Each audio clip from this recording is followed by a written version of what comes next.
Good evening বন্ধুরা, আজ হলো 13 নভেম্বর বৃহস্পতিবার।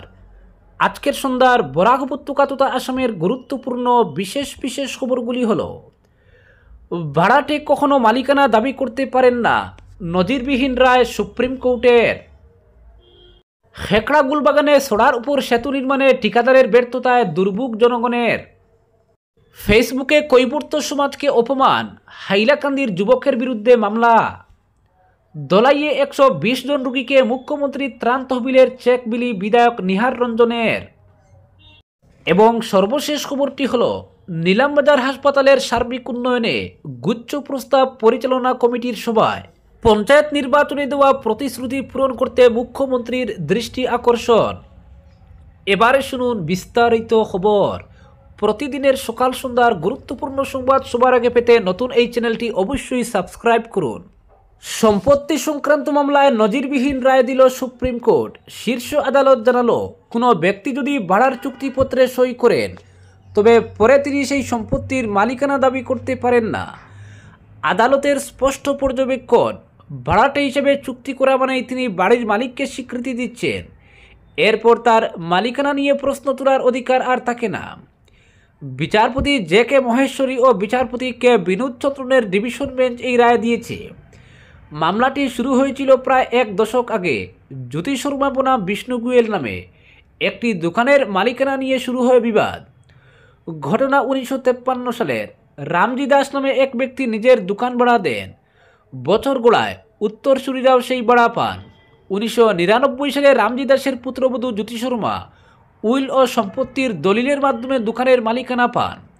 তিনি দোকানটি সম্প্রসারণের উদ্যোগ নেন এবং ভাড়াটেকে স্থান খালি করতে বলেন। তখন ভাড়াটের পুত্র দাবি করেন সম্পত্তিটি আসলে রামজি দাসের কাকার ছিল এবং মালিকানা সংক্রান্ত দলিল নকল। ট্রায়াল কোর্ট ও দিল্লি হাইকোর্টে ব্যর্থ হয়ে মামলা পৌঁছায় সুপ্রিম কোর্টে। সর্বোচ্চ আদালত জানায়, ভাড়াটের দাবির পক্ষে কোনো প্রমাণ নেই। দীর্ঘদিন ভাড়া দেওয়ার রেকর্ডই প্রমাণ করে মালিক ভাড়াটে সম্পর্ক স্পষ্ট। তাই ভাড়াটের মালিকানা দাবি খারিজ করে আদালত। তবে মানবিক দৃষ্টিভঙ্গি থেকে আদালত ভাড়াটেকে দোকান খালি করার জন্য 6 মাস সময় দিয়েছে। এই রায় ভবিষ্যতে দেশ জুড়ে ভাড়াটে মালিক বিরুদ্ধে গুরুত্বপূর্ণ নজির হিসেবে কাজ করবে বলেই মনে করছে আইন জগৎ। পরবর্তী খবর, ফেসবুকে কৈবর্ত সমাজকে অপমান, হাইলাকান্দির যুবকের বিরুদ্ধে মামলা। সামাজিক যোগাযোগ মাধ্যম অর্থাৎ ফেসবুকে কৈবর্ত সমাজকে নিয়ে কুরুচিকর মন্তব্য ও ভিডিও প্রকাশের অভিযোগে উত্তেজনা ছড়িয়েছে বৃহত্তর সনবিল অঞ্চলে। অভিযোগ, সন অফ আসাম নামের এক ফেসবুক পেজে রুহুল নামের এক যুবক কৈবর্ত সমাজকে লক্ষ্য করে অপমানজনক মন্তব্য ও ভিডিও পোস্ট করেছে। ঘটনার পর ক্ষোভে ফেটে পড়ে স্থানীয় কৈবর্ত সমাজ। তারা কালীবাড়ি পুলিশ ফাঁড়িতে লিখিত এজাহার দায়ের করেন অভিযুক্ত যুবকের বিরুদ্ধে। জানা গেছে, অভিযুক্ত যুবক হাইলাকান্দির বাসিন্দা। অভিযোগকারীরা জানান, বৈরী মানসিকতা থেকে রুহুল নামের ওই ব্যক্তি ইচ্ছাকৃতভাবে কৈবর্ত সমাজের মর্যাদা হেয় করার চেষ্টা করেছে। এজাহারে উল্লেখ করা হয়েছে যে সন অফ আসাম নামের ওই ফেসবুক অ্যাকাউন্ট থেকে প্রকাশিত ভিডিও ও মন্তব্যে সমাজের ভাবমূর্তি ও সামাজিক অবস্থানকে আঘাত করা হয়েছে। তাদের অভিযোগ, এই ধরনের কুরুচিকর মন্তব্য সমাজে বিভাজন ও ঘৃণা ছড়িয়ে দিচ্ছে। কৈবর্ত সমাজের প্রতিনিধিরা অভিযুক্তের বিরুদ্ধে কঠোর আইনি পদক্ষেপ করার দাবি জানিয়েছেন এবং কালীবাড়ি ফাঁড়ির ইনচার্জকে দ্রুত তদন্ত শুরু করার আহ্বান জানিয়েছেন। ঘটনাটি ইতিমধ্যেই এলাকায় ব্যাপক প্রতিক্রিয়ার সৃষ্টি করেছে। স্থানীয় মহলে ক্ষোভ ছড়িয়ে পড়েছে অভিযুক্ত যুবক রুহুলের বিরুদ্ধে। পরবর্তী খবর, দলাইয়ে 120 জন রোগীকে মুখ্যমন্ত্রী ত্রাণ তহবিলের চেক বিলি বিধায়ক নিহারের। ধলাই বিধানসভা কেন্দ্রের পালংঘাট ও ধলাই নরসিংহপুর মণ্ডলের মোট 120 জন দুস্থ ও অসহায় রোগীর হাতে মুখ্যমন্ত্রী ত্রাণ তহবিলের চেক তুলে দিলেন ধলাইয়ের বিধায়ক নিহার রঞ্জন দাস। বুধবার সকালে প্রথমে ধলাই নরসিংপুর ব্লক এলাকায় এক অনাড়ম্বর অনুষ্ঠানে 52 জন অসহায় রোগীর হাতে মুখ্যমন্ত্রী ত্রাণ তহবিলের চেক বিতরণ করেন তিনি। এরপর দিনটির দ্বিতীয় পর্বে পালংঘাট ব্লক এলাকায় আরও 68 জন দুস্থ রোগীর হাতে চেক তুলে দেন বিধায়ক। এই ত্রাণ তহবিলের চেকগুলো মুখ্যমন্ত্রী ডক্টর হিমন্ত বিশ্ব শর্মার উদ্যোগে রাজ্যসভা সাংসদ কোনাদ পুরকায়স্থের প্রস্তাবিত মুখ্যমন্ত্রীর ত্রাণ তহবিল থেকে দেওয়া হয়েছে বলে জানা গেছে। এ উপলক্ষে বিজেপির পালংঘাট মণ্ডল কার্যালয় অটল ভবনে এক সংক্ষিপ্ত সভার আয়োজন করা হয়। সভার সভাপতিত্ব করেন মণ্ডল সভাপতি অপূর্ব দাস। সভায় প্রধান অতিথি হিসেবে উপস্থিত ছিলেন বিধায়ক নিহার রঞ্জন দাস। সভায় বক্তব্য রাখতে গিয়ে বিধায়ক নিহার রঞ্জন দাস বলেন, এখন পর্যন্ত মুখ্যমন্ত্রী ত্রাণ তহবিলের মাধ্যমে দোলাই বিধানসভা এলাকায় প্রায় 1,60,00,000 টাকার আর্থিক সহায়তা দেওয়া হয়েছে। আগামী দিনে এই সহায়তা 2 কোটি টাকায় পৌঁছে দেওয়ার জন্য আমি নিরলস চেষ্টা চালিয়ে যাচ্ছি। তিনি আরও বলেন, দোলাই অঞ্চলের দরিদ্র, অসহায় ও রোগাক্রান্ত মানুষের পাশে দাঁড়ানোর জন্য মুখ্যমন্ত্রী ডক্টর হিমন্ত বিশ্ব শর্মা যে আন্তরিক উদ্যোগ গ্রহণ করেছেন তার জন্য আমি তার প্রতি কৃতজ্ঞতা প্রকাশ করছি।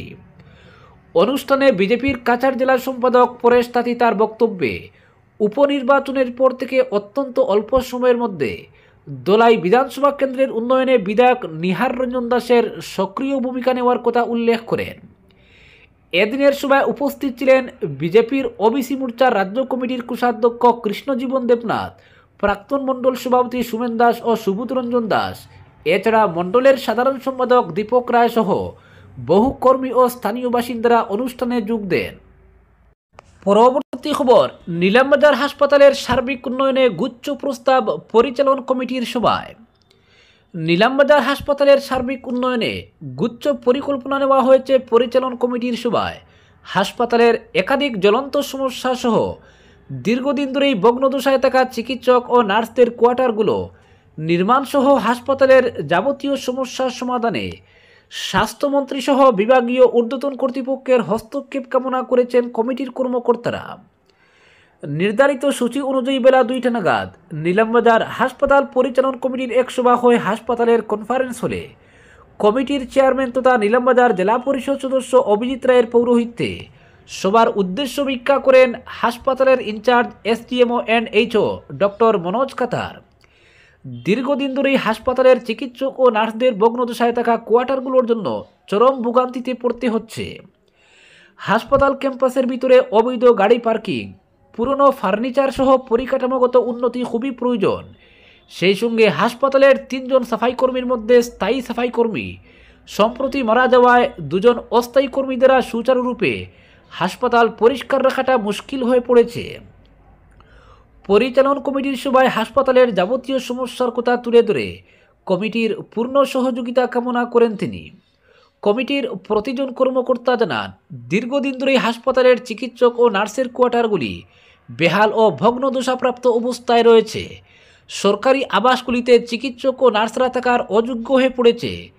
তারা বলেন, বিগত পঞ্চায়েত নির্বাচনের সময়ে নিলামবাজার খেলার মাঠে বিশাল জনসভায় রাজ্যের মুখ্যমন্ত্রী হিমন্ত বিশ্ব শর্মা প্রকাশ্য সভায় বলেছিলেন, নিলামবাজার জেলা পরিষদ আসনে বিজেপি প্রার্থী অভিজিৎ রায়কে ভোট দিয়ে জয়ী করলে তার পুরস্কার হিসেবে প্রথমে নিলামবাজারের হাসপাতালটি আধুনিক মডেল হাসপাতালে উন্নীত করা হবে। হাসপাতালে পর্যাপ্ত বেড সহ উন্নতমানের পরিকাঠামো ব্যবস্থা সহ আধুনিক উন্নতমানের চিকিৎসা পরিষেবার সুব্যবস্থা করে দেওয়ার প্রতিশ্রুতি দেন। মুখ্যমন্ত্রীকে সম্মান জানিয়ে ভোটাররা নিলামবাজার জেলা পরিষদ আসনে বিজেপি প্রার্থী অভিজিৎ রায়কে স্বতঃস্ফূর্তভাবে মন উজাড় করে বিপুল ভোট দিয়ে বিজয়ী করেছেন। অভিজিৎ রায় বর্তমানে হাসপাতাল পরিচালনা কমিটির চেয়ারম্যান মনোনীত হয়েছেন। এবার সেই প্রতিশ্রুতি পূরণ করতে রাজ্যের মুখ্যমন্ত্রী হিমন্ত বিশ্ব শর্মার হস্তক্ষেপ কামনা করেছেন পরিচালনা কমিটির কর্মকর্তারা। হাসপাতালের যাবতীয় জ্বলন্ত সমস্যা নিয়ে দীর্ঘ আলোচনার পর বেশ কিছু গুরুত্বপূর্ণ সিদ্ধান্ত নেওয়া হয় সভায়।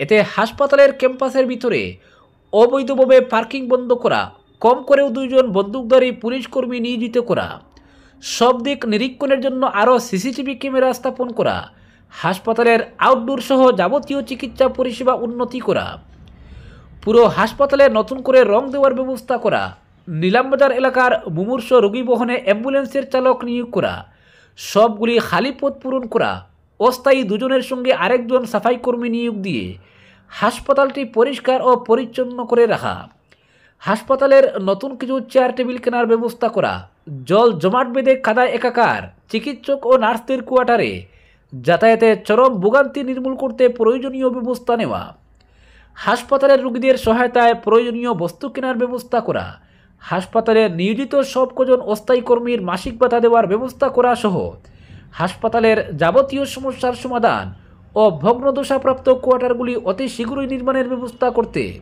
রাজ্যের স্বাস্থ্যমন্ত্রী ছাড়াও বিভাগীয় ঊর্ধ্বতন কর্তৃপক্ষের হস্তক্ষেপ কামনা করেন কমিটির কর্মকর্তারা। আজকের বিশেষ সংবাদ এখানেই সমাপ্ত।